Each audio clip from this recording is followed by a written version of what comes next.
So the first thing is as I mentioned this morning,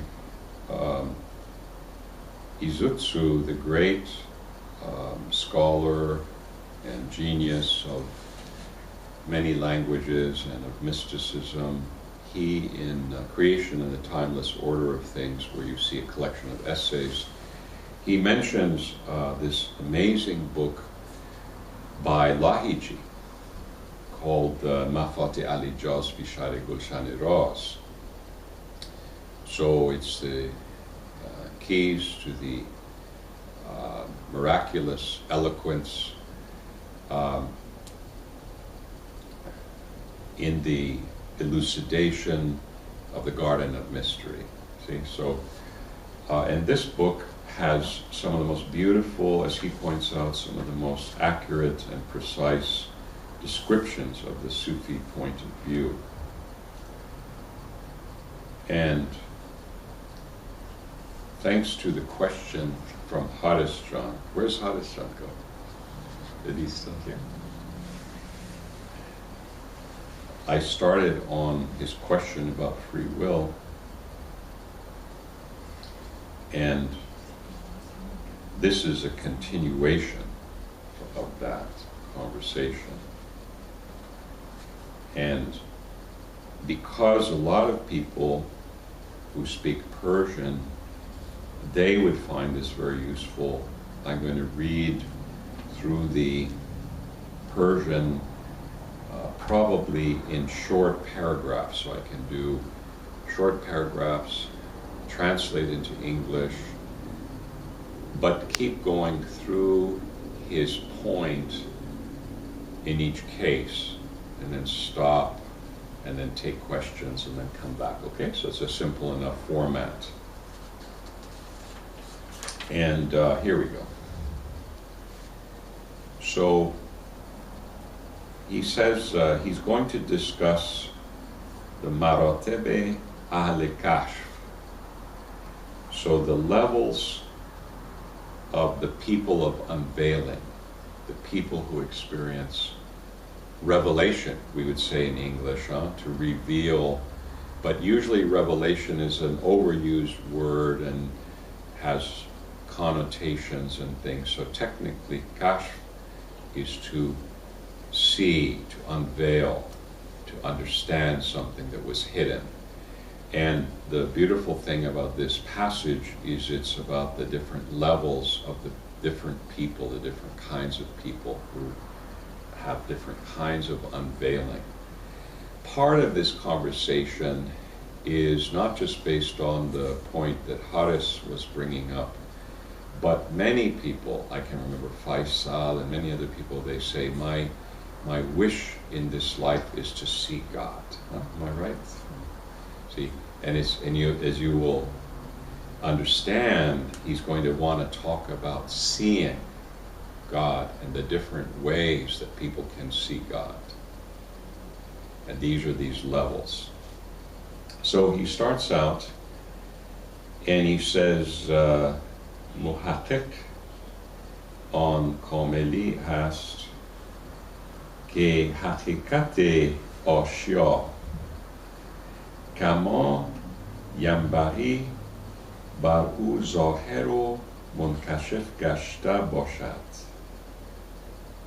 و این معنا کسی را میسر است که بر مرتبه کشف الهی رسیده باشد و با عین العیان مشاهده نموده که حقیقت همه اشیا حق است و بغیر از وجود واحد مطلق موجودی دیگر نیست و موجودیت اشیای دیگر مجرد اضافه‌ای بیش نیست.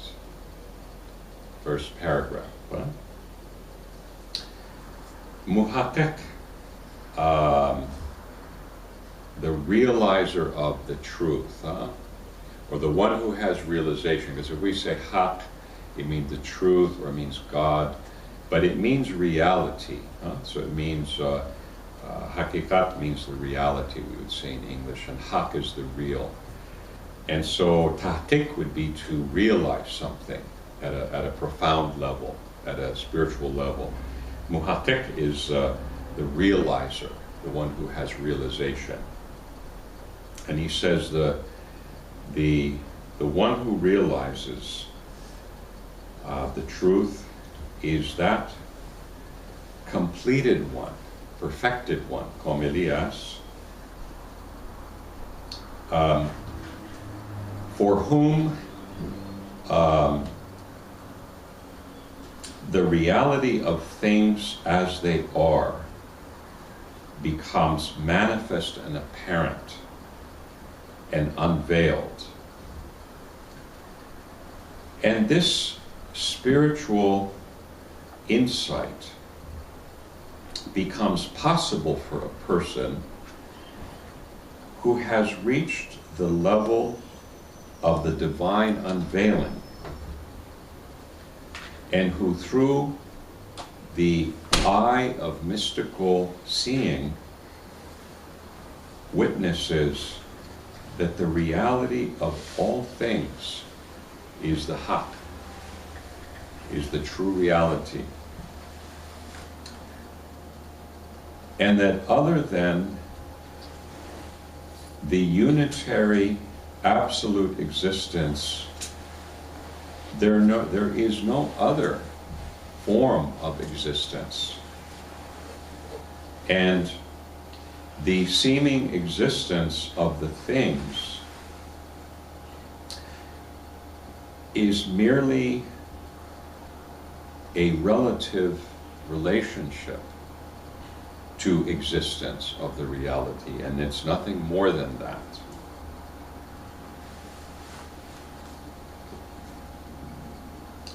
ووحدت یگانگی حق مراد است و در مجالی کثرت جلوگری نموده و آشیا را به نور هستی منور گردانیده است و شهود رویت حق است به حق، یعنی کاملی که از مراتب کثرت موهومه صوری و معنوی عبور نموده باشد و به مقام توحید عیانی رسیده و به دیده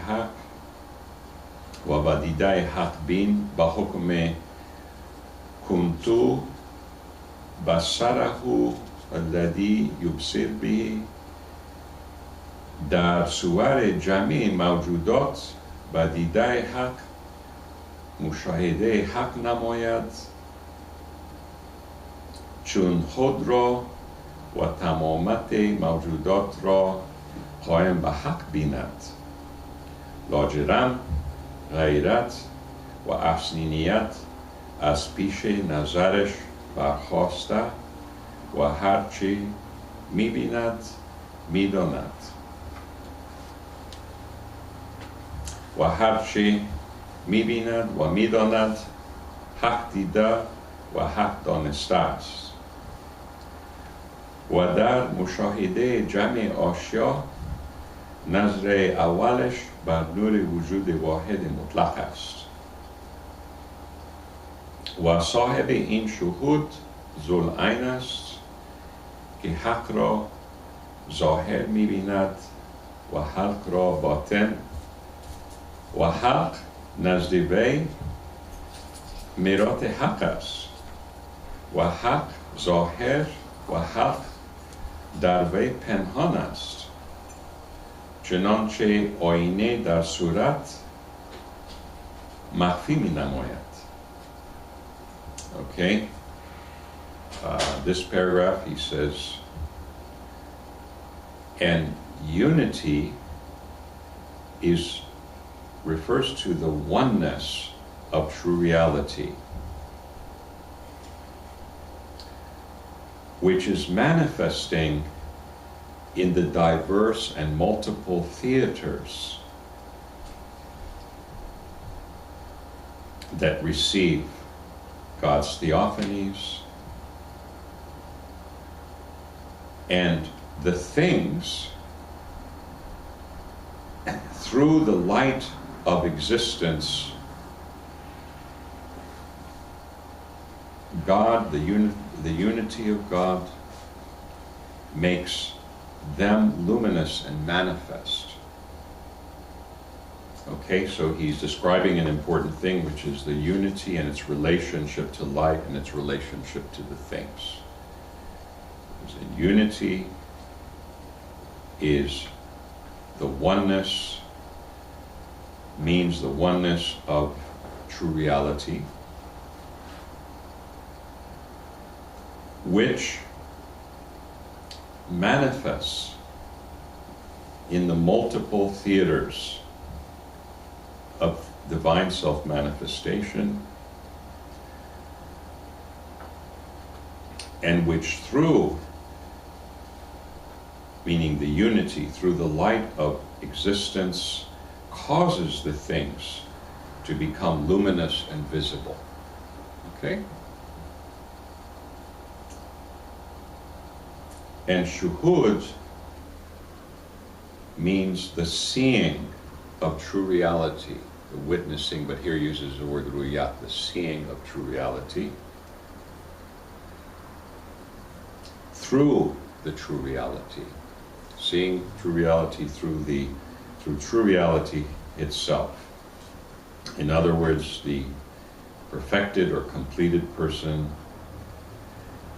who has passed through the levels of the imaginary multiplicity of the forms, whether they be outer or inner, and who has reached the level of tawheed, experiential unification, and who has, through the eye that sees God, the eye of God seeing, according to the hadith, I become his or her eyes or her seeing, through which he or she sees. This person witnesses true reality in the forms of all of the existence of all of the existent things through the eye of the Haqq. And witnesses that himself or herself and of all of the existence things are sustained through the reality, and sees that this is so, and therefore sees necessarily that the otherness or separateness of duality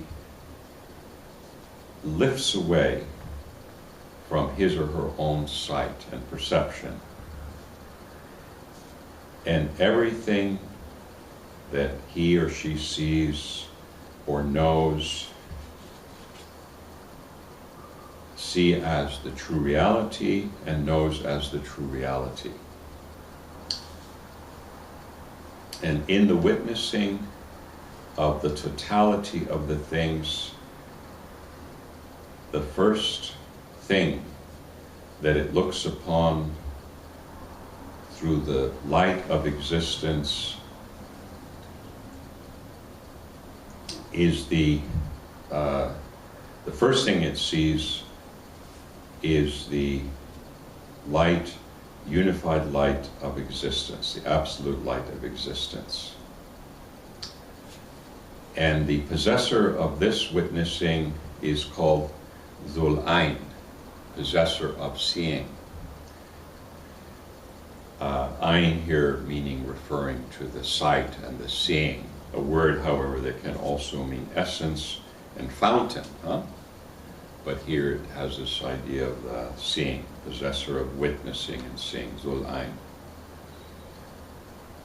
wherein um, he or she sees true reality as manifest, meaning sees the transcendental true reality manifest, and sees the creation as hidden.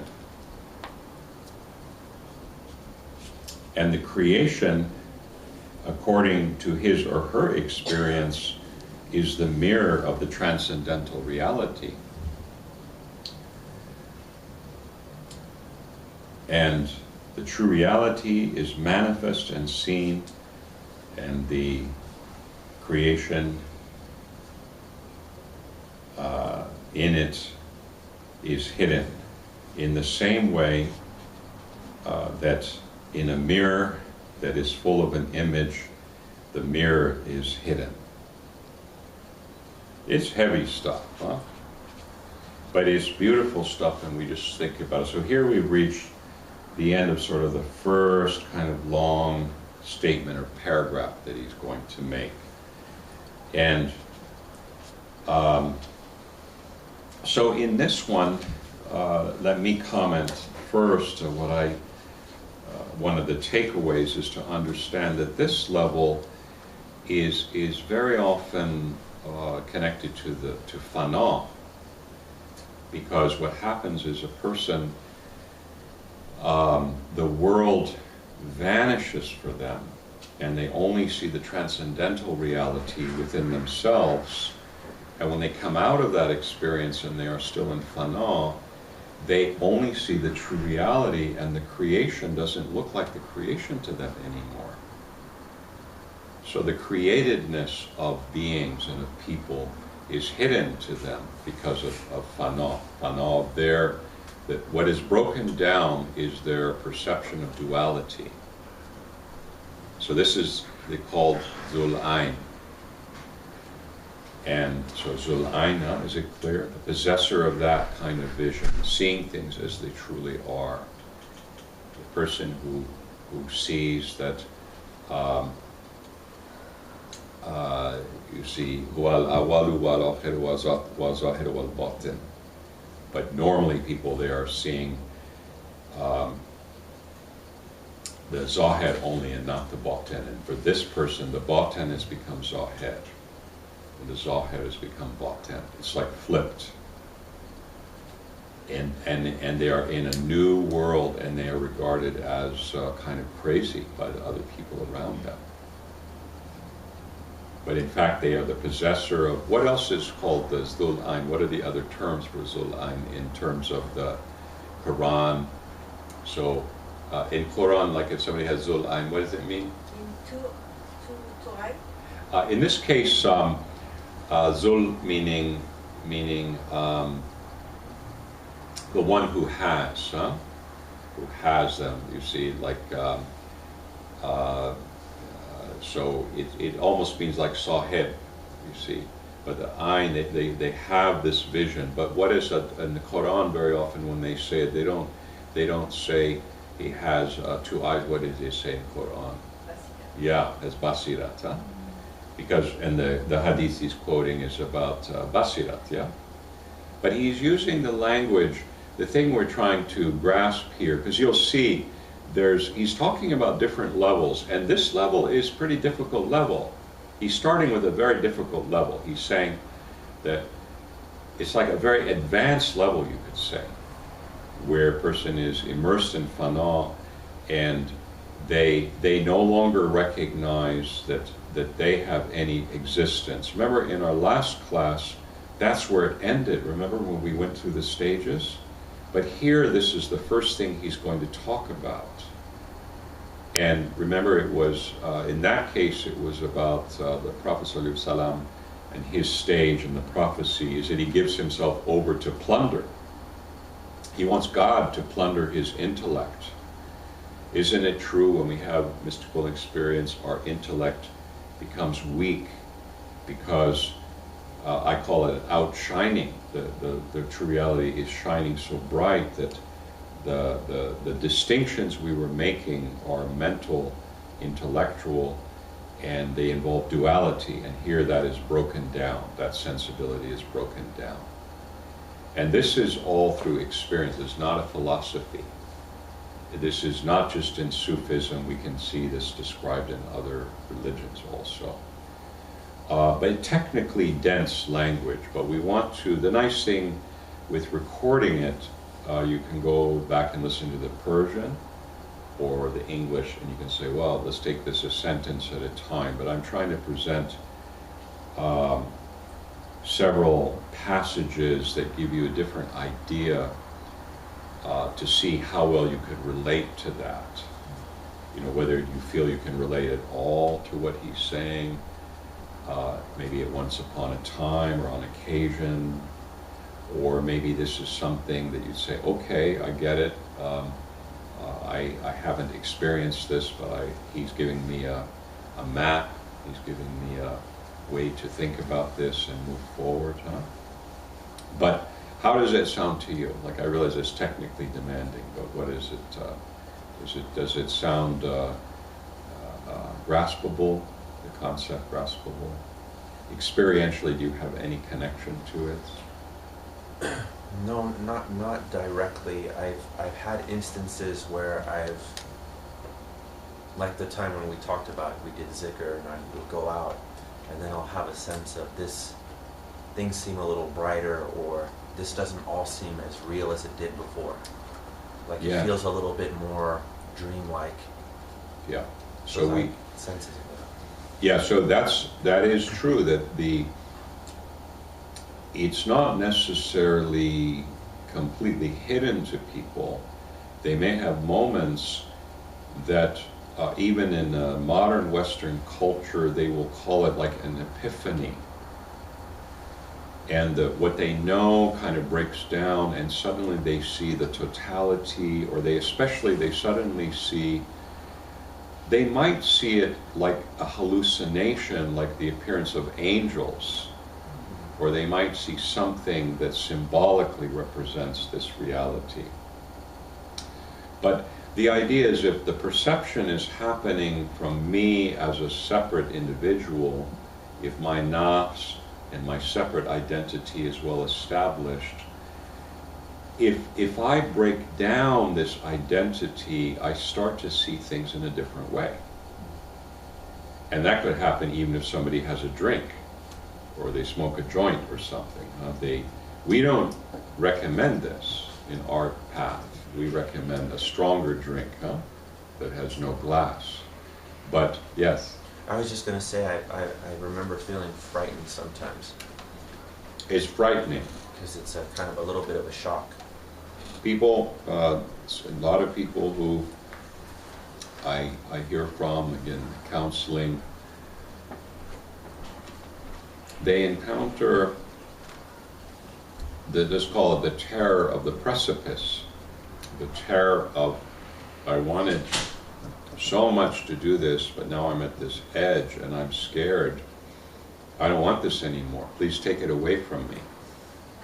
See, because they're in a process, and they have anxiety attacks, they have problems because they're scared.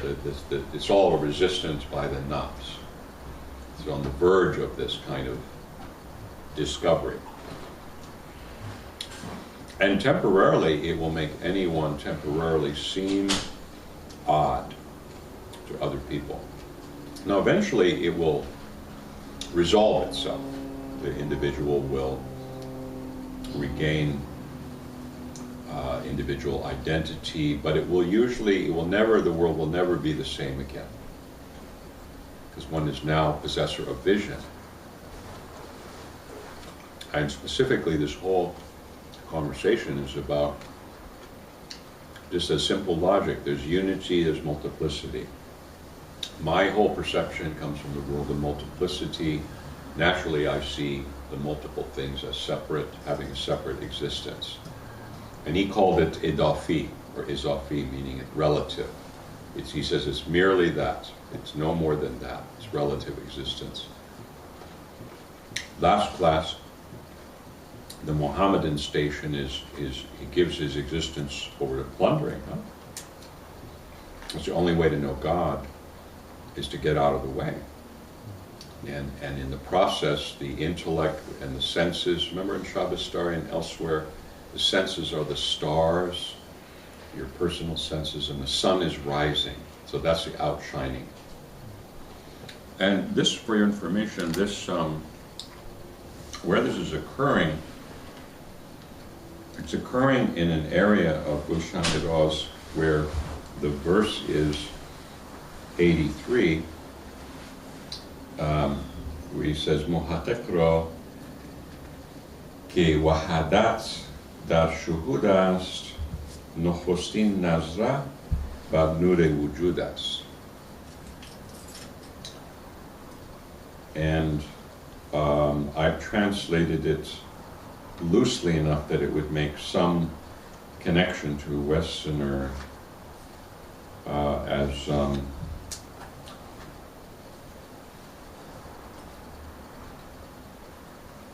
for the Gnostic witnessing unity, what's first seen? It's the light of being. So because if you say the realizer, it's a little bit difficult. Gnostic is not so great either because it's actually more accessible. Gnostic sounds like it's a hidden, it's a term we often use in translation, but really the fascinating thing is like be like in the old days when we had photographic negatives, and we have the negative or the image. You see, like we see light and dark playing differently in the image, and so that this reality as we see it is terrifying or beautiful. It is the world that we live in, but we actually have misconstrued. We have interpreted so much into this world that we're not actually seeing it for what it is. So that's why even if we get drunk or something happens, somebody has a nervous breakdown or they have some change, they suddenly see that some of the projections they had made were incorrect. But this is more radical, because what's happened is they had been working on extinguishing their own perception, something not recommended in general in the Western world. They've done something that used to be recommended in the Western world, the via negativa. But it's no longer really in the mainstream. That would be considered as a very, very far from the path of self-actualization. But the Sufi is interested more in the path of realization of whatever's true. So Haqq is the truth. And so in the language they're using of this existentialist school of Ibn Arabi, we see true reality outside, but we just don't see it as it actually is. And so the Haqq is hidden to us, and we see the many things. Unity has to come into play, because the minute there is an annihilation of my separation, I am no longer separate, and immediately my perception has changed. As long as I was separate, I made every single thing in the world separate. The minute my perception of separateness is annihilated through really a very straightforward psychological procedure of observing the noise of multiplicity and quieting it down. Quiets down to a certain point, and there's a flash of blinding light, because what it was doing is it was suppressing.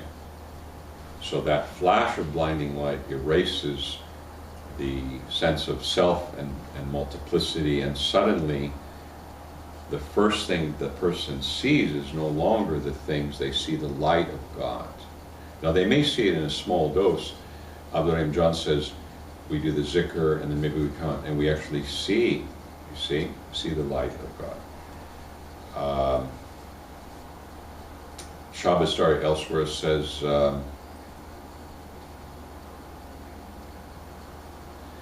Jahan Jumla Furuq Nur Haqq.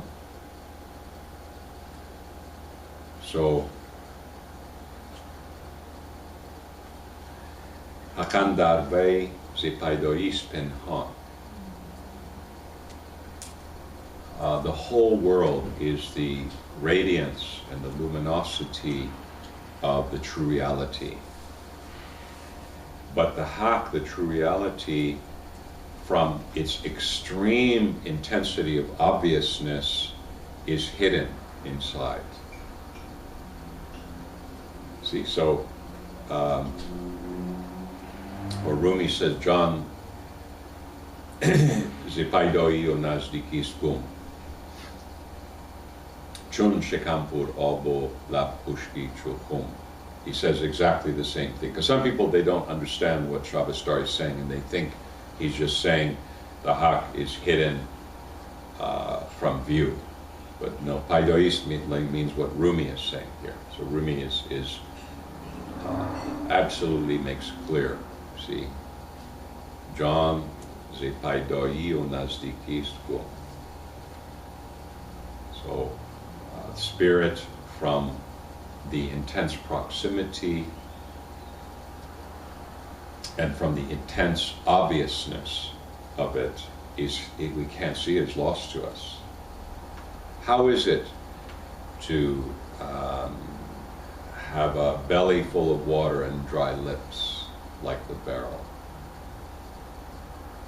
That's a nice image, huh? So it's possible to have a barrel stomach full of water and to have dry lips because you're not tasting what's actually in the barrel. See? You're full of it, but you're not tasting it. See? So here, the thing to understand about Zul Ain, it is our objective. It's a very lofty. The language is intense. It's difficult a little bit. It's metaphysical. But it's valuable, as you'll see, not on its own. It's valuable with his other descriptions that we're about to explore. Like in comparison, see, we're going to look at his first case, Zul Ain, person has their vision. Isn't it true that he quotes the hadith, the famous hadith, which is a supererogatory devotion, right? This one. My servant does not stop approaching me with supererogatory devotion until I love him or her. When I love him, I become his hearing through which he hears, I become his seeing through which he sees. And so he quotes this passage. So we know that a lot of this rest of the commentary is really about that. He says he sees the true reality through the eye of true reality, because in fact it's not possible for the eye of duality to see the unity. So there's a fundamental thing, which is everything I've been trying for is not effective, because I'm trying to control the process, and the whole thing is for the process to work, I have to be gone.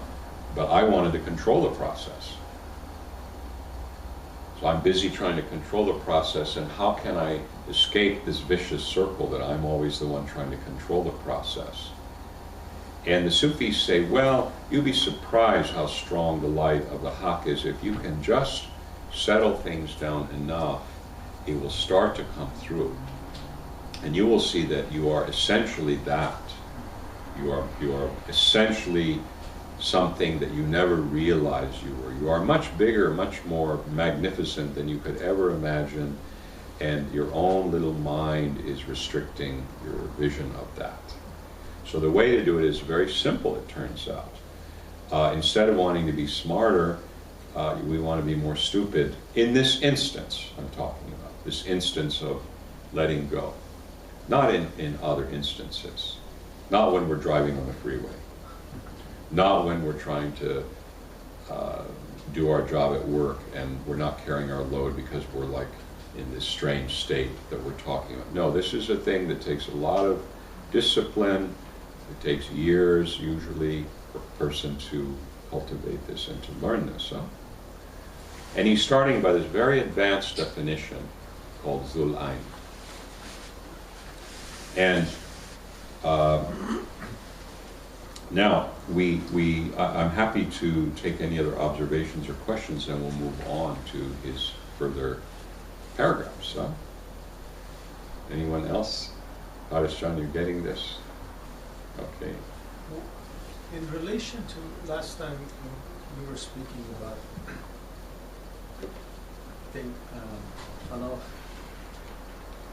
Fana fi af'al, Fana fi asma', Fana fi zat. Yeah. Is that correct? Yeah. This is, he's talking about, he's starting from Fana fi zat. Yeah, yeah, because he's starting where we left off, you see, so it's a little bit mysterious.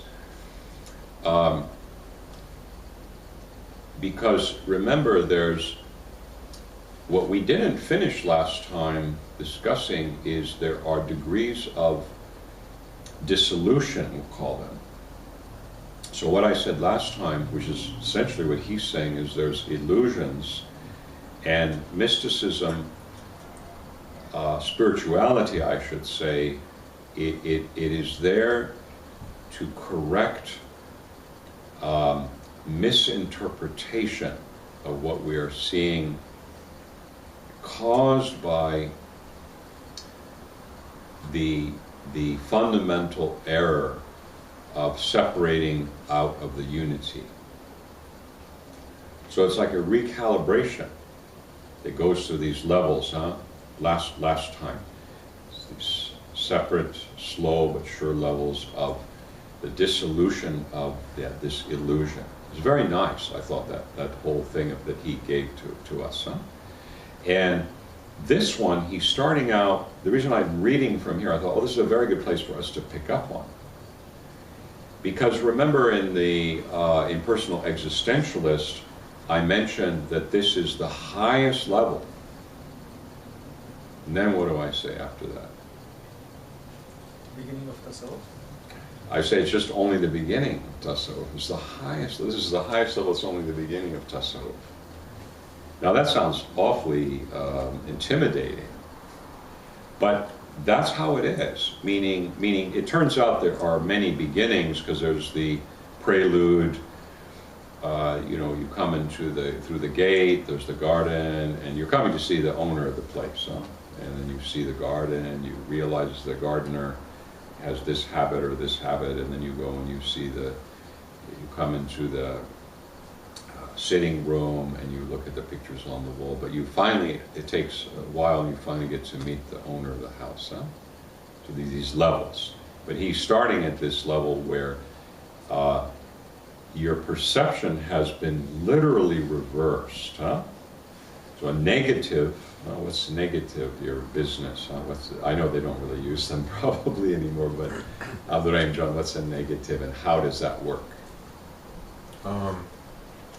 Well, I don't know if I can tell you exactly how it works, but you're seeing a reversal of, I don't want to say the color, but it's like what's black is white and what's white is black. Yeah.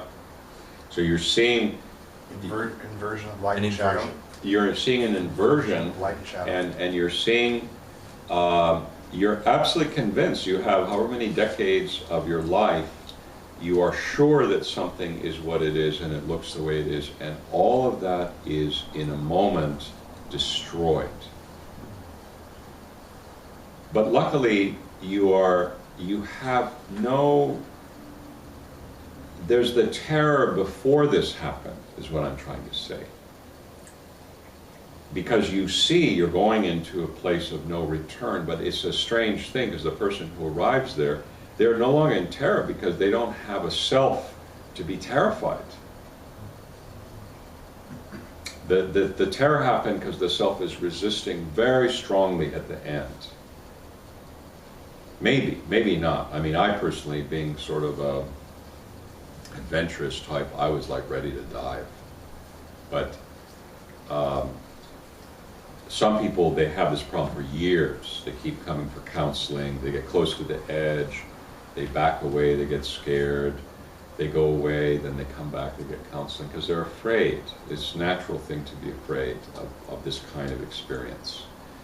And That's why the idea of last presentation, how it could happen slowly, is a good thing to understand. It can also happen degree by degree. But in this one, this is the essential annihilation. The essential illusion, the most fundamental illusion, is destroyed, and temporarily the individual is gone. There is still perception, and that perception is the perception of true reality. So let's consider that for a minute. There's unitary existence, there's only one existence, and there's only one witnessing. Last time we talked about God's own statement, huh? Shahida Allahu innahu la ilaha illahu. God is the witness that He is the only deity, huh? We think, I'm the witness, I'm witnessing. Why would He be the witness? I'm the one who's supposed to witness Him. It's because of the identity and the unity of existence means also the unity of awareness. So what we thought was true is just not true, that I have awareness of this thing, whatever it is. In fact, the awareness is a field, always present. Awareness is connected, is always present, but I can either be an aperture limiting it, or even the aperture can get out of the way, and there's this witnessing. You see? So either God is witnessing Himself through the belief of even a person with no mystical experience. God is delighted at every level, and He remains exalted at every level, is what He says, huh? Rafi'u darajat, at every level. So even the most lowly person, God is enjoying and delighting in the perception, even the worst situation. But on a much happier note, the human being is God's instrument for seeing. And the Ain, if they say Dul Ain, it means it has a pupil. That's why the end Sun and Samul Ain is the same idea, right? The pupil of the eye, through which God is seeing the world. This is in Ustad Hikam. Ever since Ibn Arabi wrote Ustad Hikam, more people became aware of this teaching, and including and especially Shabbastari and the followers of Shabbastari, and of course of Ibn Arabi. So anyway, so this first level picks up where we left off last time. It's the highest, most transcendental level. Everything we knew, this person is now looking out, and they don't even see the creation anymore. They only see the reality like an image in the mirror. And for your information, that is exactly the description in another language that Ibn Arabi gives, say, in the chapter Joseph, where he says the essences are where God's shadow is seen. The essences don't even have a shadow, but is the place where God's shadow will appear. God has the divine names. The light of God shines on the divine names and creates a shadow, but needs a surface to appear on. So if you go read Joseph, he says this is the surface, the ayon thabita, the ayon mumkinat. They are the surface that the shadow of God is appearing on. So it's the same general idea. So we need to become familiar with this idea that a human being can grasp this, can perceive this, but only by completely getting out of the way. It's actually a very scientific observation. Observation of the nature of existence, and especially the observation of the awareness in its various forms through human experience. Compressed, expanded, limited, strictly personal. Jumping the personal bounds is when the first doubt arises in the person about the standard explanation. In other words, when a person realizes they have shared an experience with another mind, they realize it can't be just the brain. You see what I mean? So, because the science today is looking at mostly ordinary people, studying perception of ordinary people. But if you study the experience of mysticism, we say, well, here's what we know we are experiencing, and we are not hallucinating. We are observing awareness itself. Most people are observing not awareness, they're observing the contents of awareness. We are stripping away the contents, and we are looking at the substance, the space, the vehicle of consciousness. We're looking at the fundamental awareness, which is not different than existence. So you see, we find out as mystics, at another level, we find out that awareness, I'm wrong about my perception, about my consciousness and my awareness. It turns out it's different than what I thought. Turns out it doesn't belong to me. Because you have other proofs, like I say, transpersonal experiences and other proofs that it's not my possession. And especially you find out when it separates from identity. Normally awareness is associated with identity and consciousness. Well, what happens if identity is lost, but there's still awareness? And most people, they come to the threshold of that place. They say, well, I'm sort of at the threshold. Not Faisal? I'm sort of aware of myself, and I'm aware of this place. But there's this threshold where it can go completely into the existence of awareness, but without self-awareness. The awareness minus separateness, or self, or identity, or locus. The ever-present and universal quality of awareness as the same thing as being. Okay? So that's what this vision is about. And so necessarily, the person not only experiences that within themselves, but they come out of there and they look and they see that the world is totally different. They are only seeing this awareness and this existence manifesting, and the individual things are like the background. Before they were the foreground, huh? Now he's saying they are the mirror, see, or the backdrop, and what's manifesting is strictly the universal unity of being, and therefore awareness, okay? So, a little bit demanding, but unfortunately he's decided, for anyone listening to this program other than yourselves, we have to first maybe go back 2 weeks and listen to this presentation that takes it in by degrees, but we are at kind of the highest, most transcendental, most distant from personhood experience of awareness and of being. It's called Dhul Ain. Yeah? Inshallah, the Persian was useful, inshallah, it was for you guys, it was useful. Good. One more. Yes. question. Yeah, no problem, we have plenty of time. You mentioned the content of awareness. Yeah. I didn't quite get that. What exactly does it mean by content of awareness? You see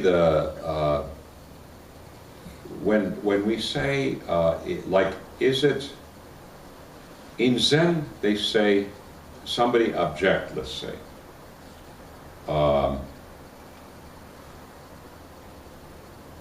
The great master Chinul, he writes about absorption into the treasury of light.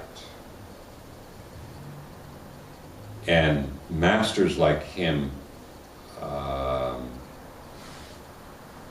he's Korean, there's Japanese, all of them, they say, person trying to understand what they're saying, but they are saying, I want you to prove to me that I can see, because I want to see my own eyes before I believe you. I don't believe you because I want to see my own eyes first. Now, of course, we have mirrors now, we can sort of indirectly, but they are giving a metaphor that you don't have a mirror, and you insist that you will not believe in seeing until you see your own eyes.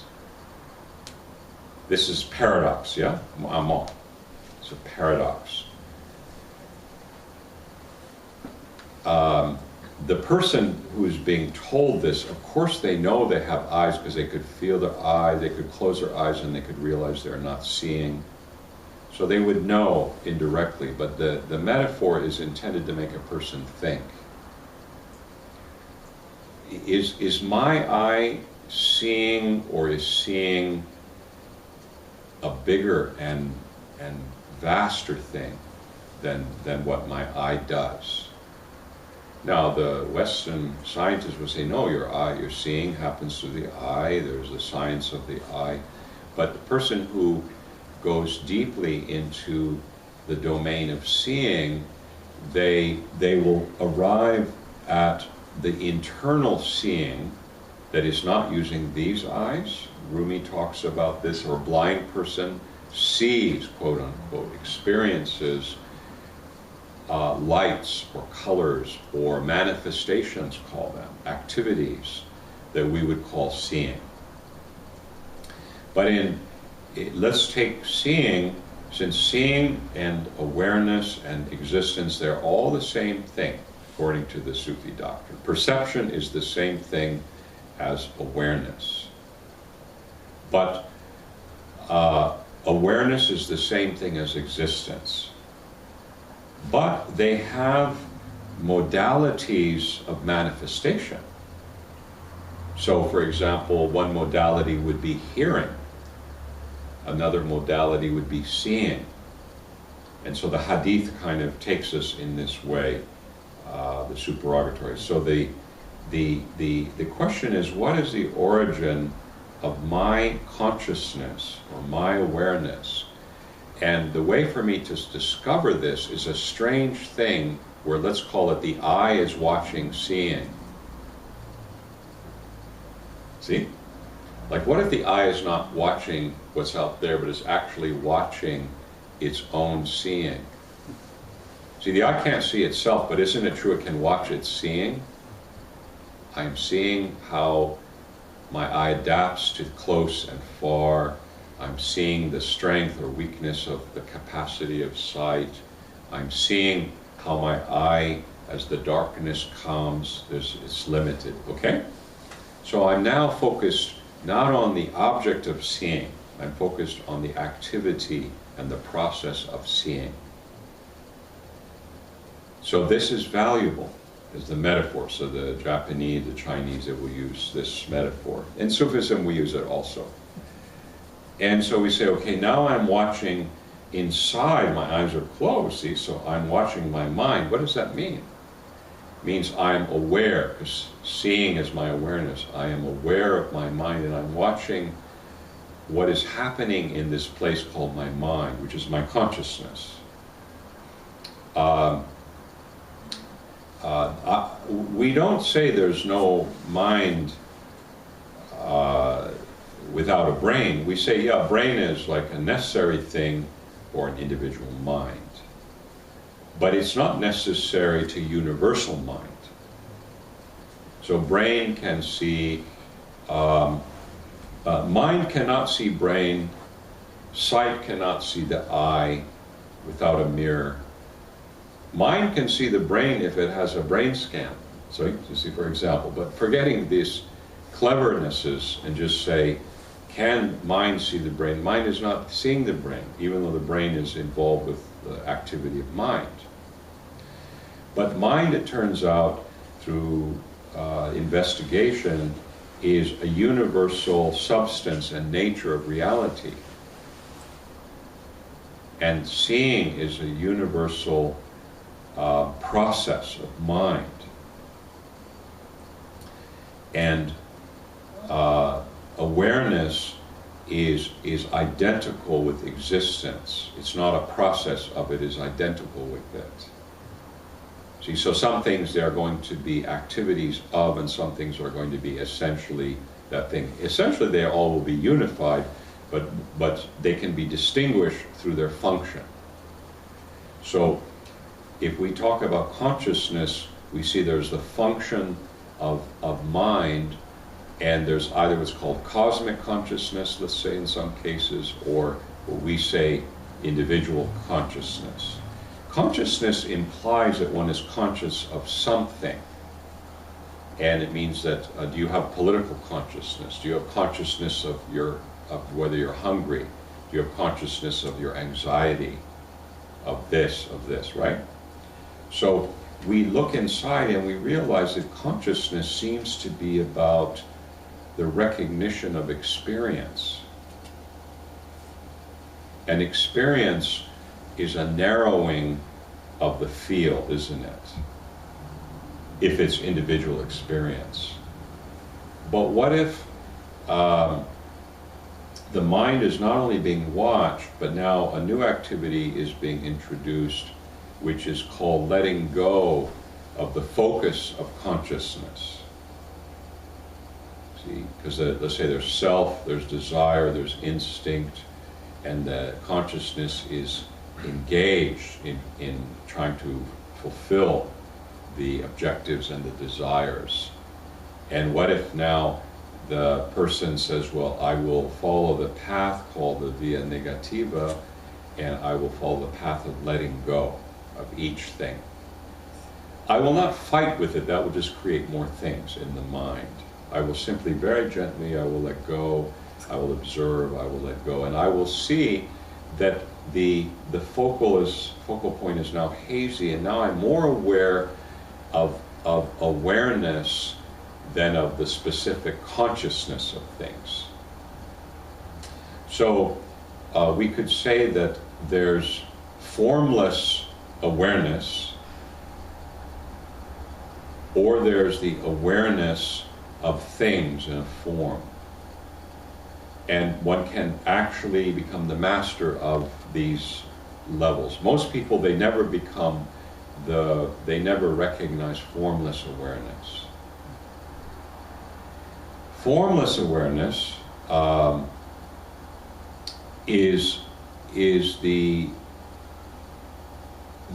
freeing up, the loss of the dissolution of the illusion of separateness and aperture. So by definition, formless awareness is an ocean with no shore. It is infinite, and it destroys the modality of perception that was being used by the person. So none of this sounds terribly difficult, and none of it is difficult at all. It's the most natural thing in the world. What was difficult is all the work it takes to sustain the illusion. Every day, fear, desire, instinct, see, all of these things to sustain the illusion, and all of a sudden if we let it go, it's like, it's a very beautiful, loving world out there. In its own way, like Haqq, I could dovetail into that conversation where I would agree with him, but I would be stressing a different element of this. See, I would stress that the world is as beautiful as is possibly imaginable the moment I no longer have possessiveness and clinging to my sense of reality. If I have any clinging, any possessiveness of what is right and what is wrong, I have judgment. And the minute I have judgment, I have sorrow and I have desire. See? So the training in all mysticism is the training, the very simple idea with religious or non-religious language. It makes no difference. We happen to be Muslim Sufis, but we don't claim ownership right to this human capacity. We say the human being is an instrument of perception. We can directly perceive what I'm talking about. And as we do so, our normal perception is temporarily overturned. Anytime I come back to myself, I see the world more like I did before, but never quite the same again. If I remain in the ocean of unity, they might put me in a mental institution, they might say, go and, you want to get pregnant, go and touch the guy, whatever it is, you know, I mean, it's like, people imagine all kinds of weird things, and it's only about awareness, see? But it's a very real part of Sufi experience and understanding is letting go, and then suddenly one will see like the dawn. So light comes into play here, because we could say we were in a dark, limited world, and all of a sudden light is manifesting, and it's chasing away the shadows of multiplicity. It's more and more intense, and suddenly there's no more shadows. Suddenly, the world is a luminous world, and we don't see any of the dark backdrop, even though the essence is regarded as black and invisible and luminous in and of itself. But the manifestation of true reality is luminous, okay? So sometimes it will be used in this language.